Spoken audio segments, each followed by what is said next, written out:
warahmatullahi wabarakatuh. Halo teman-teman, welcome back to my channel. Kali ini kita akan membahas tentang mode pengalamatan. Teman-teman tahu nggak apa itu mode, apa itu pengalamatan? Ada yang tahu nggak? Nah, mode itu bisa kita artikan sebagai ragam, cara, ataupun bentuk. Sedangkan pengalamatan itu dapat kita artikan sebagai bagaimana cara kita untuk menunjuk atau mengalokasikan dan menempatkan sesuatu sesuai dengan ketentuannya. Jadi dapat kita simpulkan bahwa mode pengalamatan adalah aspek arsitektur set instruksi yang dilakukan dengan cara menunjuk dan mengalamati suatu lokasi memori untuk menemukan lokasi data, di mana operan akan diambil dan diterapkan pada set instruksi. Adapun fungsi dari mode pengalamatan itu, yang pertama, dia bisa menemukan lokasi data. Yang kedua, menyediakan cara untuk mengakses data. Yang ketiga, fleksibilitas program. Dan yang keempat, manajemen memori. Jadi, mode pengalamatan ini berfungsi untuk menemukan lokasi data. Yang kedua, menemukan cara mengakses data. Yang ketiga, fleksibilitas program. Dan yang terakhir, manajemen memori. Oke teman-teman, next kita akan belajar tentang teknik-teknik dalam mengalamati suatu memori. Nah, teknik-teknik mengalamati memori itu terbagi menjadi 7. Yang pertama, immediate addressing. Yang kedua, direct addressing. Yang ketiga, indirect addressing. Yang keempat, register addressing. Yang kelima, register indirect addressing. Yang keenam, displacement addressing. Dan yang ketujuh, stack addressing. Teman-teman, pertama kita akan membahas immediate addressing. Immediate addressing sering dikatakan sebagai pengalamatan segera karena instruksi tidak perlu lagi menemukan alamat memori, tidak perlu lagi mencari referensi ke memori. Instruksinya seperti ini. Pada instruksi langsung ditentukan di mana operan berada. Jadi kita tidak perlu lagi menemukan lokasi dari operan itu karena dia sudah berada pada instruksi. Selanjutnya, teknik yang kedua, direct addressing. Direct addressing sering dikatakan sebagai pengalamatan langsung karena direct addressing ini digunakan untuk mentransfer data antar memori maupun register yang masih memerlukan referensi dari memori. Instruksinya atau tabelnya diagramnya seperti berikut ini. Pada instruksi ada dituliskan address A, di mana address A ini merupakan alamat di mana operan berada.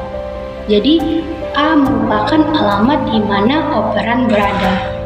Oke, next. Oke teman-teman, teknik yang ketiga, indirect addressing. Indirect addressing adalah pengalamatan tidak langsung. Jadi, pada saat kita mengalamati suatu memori, kita tidak bisa langsung menemukan lokasi memori itu, melainkan harus ada penghubung untuk menuju ke operan. Instruksinya seperti berikut ini. Pada instruksi, ada yang diberi nama address A, di mana address A ini merupakan alamat dari suatu memori yang isinya adalah operan.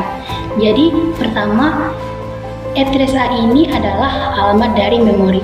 Kita menemukan alamat memori. Setelah itu, kita mencari isi dari memori itu, di mana isi dari memori itu adalah operan. Teknik yang keempat adalah register addressing. Register addressing ini juga hampir sama dengan direct addressing. Hanya saja pada register addressing data disimpan pada register, sedangkan pada direct addressing data disimpan pada memori. Diagramnya seperti berikut ini. Pada instruksi dituliskan alamat R, di mana R ini merupakan alamat dari operan. Jadi langsung ditemukan alamat dari operan yang berada pada register. Next, teknik yang kelima atau register indirect addressing. Register indirect addressing ini dikatakan sebagai pengalamatan tidak langsung yang terjadi pada register. Jadi kita tidak langsung menemukan di mana operan berada, melainkan harus menggunakan penghubung. Jadi instruksinya seperti berikut ini. Pada instruksi ada yang diberi nama address R, di mana address R ini merupakan alamat dari suatu register yang isinya adalah operan. Teknik yang keenam, displacement addressing. Displacement addressing ini adalah penggabungan antara teknik embedded dengan teknik register. Jadi, dia akan menjumlahkan pengamatan dari embedded dan pengamatan dari register. Programnya seperti berikut ini. Ada instruksi yang diberi nama R, di mana R ini merupakan alamat dari suatu register. Dan ada A yang merupakan offset atau displacement, yang nilainya akan dijumlahkan dengan data pada register. Jadi data dari A akan dijumlahkan dengan data dari register. Kemudian setelah dijumlahkan, hasilnya itu akan menemukan di mana lokasi operan berada. Ini yang terakhir adalah stack addressing. Stack addressing ini adalah menggunakan prinsip LIFO atau last in first out dalam ilmu komputer, di mana last in first out ini adalah elemen atau instruksi yang pertama masuk akan keluar terakhir. Jadi ini adalah memakai konsep tumpukan pada ilmu komputer, di mana pada tumpukan itu ada yang namanya top. Top ini adalah posisi tertinggi dari suatu tumpukan. Jadi kalau tumpukan itu bertambah, maka posisi dari topnya itu juga akan berubah.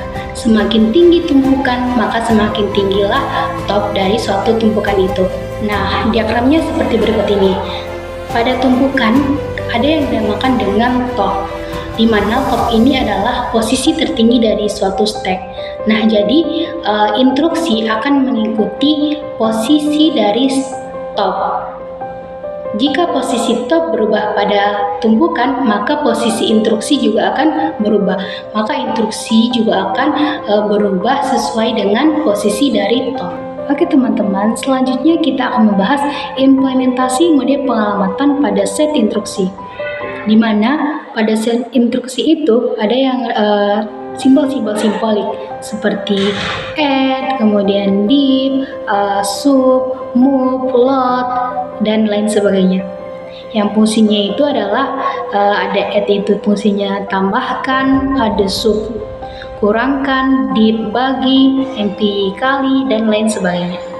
Jadi kita akan menerapkan instruksi-instruksi ini pada mode pengalamatan. Teman-teman, di sini kita memiliki tabel memori dan tabel register. Contohnya seperti ini. Load 1 sama dengan 10. Nah, kita mencari nilai 1 pada memori. Nah, nilai 1 pada memori adalah 10. Maka load 1 sama dengan 10. Ini termasuk indirect, termasuk direct addressing. Selanjutnya adalah load dalam kurung 50 sama dengan 3. Nah, ini merupakan pengalamatan indirect. Jadi, pertama kita tentukan dulu nilai 50 pada tabel memori, di mana 50 itu adalah nilainya 3. Dan setelah kita menemukan nilai 3, baru 3 kita cari lagi nilainya. 3 itu nilainya 43. Maka load 50 dalam kurung sama dengan 43. Selanjutnya, load pagar 50 sama dengan 50. Nah, ini termasuk pengalamatan embedded, di mana memakai tanda pagar. Tanda pagar ini adalah ciri-ciri dari embedded. Jadi, kita langsung menemukan nilai dari operannya, yaitu 50. Misalnya, kalau ada load 30, pakai tanda pagar berarti nilainya 30. Begitu juga seterusnya. Selanjutnya adalah load C sama dengan 50, di mana C ini berada pada tabel register.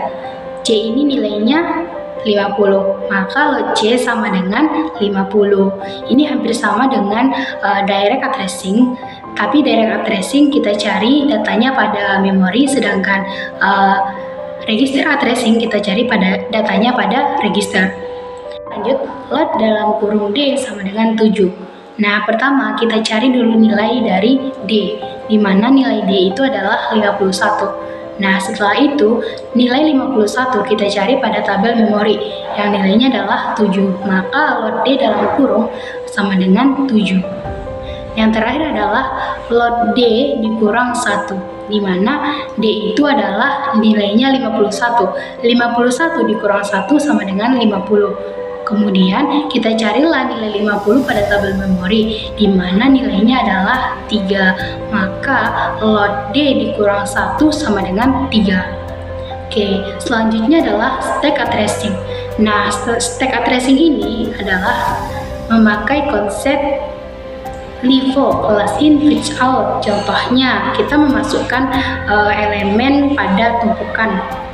Nah, posisi tertinggi dari suatu elemen itu akan mengikuti posisi dari instruksinya. Begitu juga seterusnya. Thanks for watching. Jangan lupa like, comment, and subscribe. Assalamualaikum warahmatullahi wabarakatuh. Bye-bye.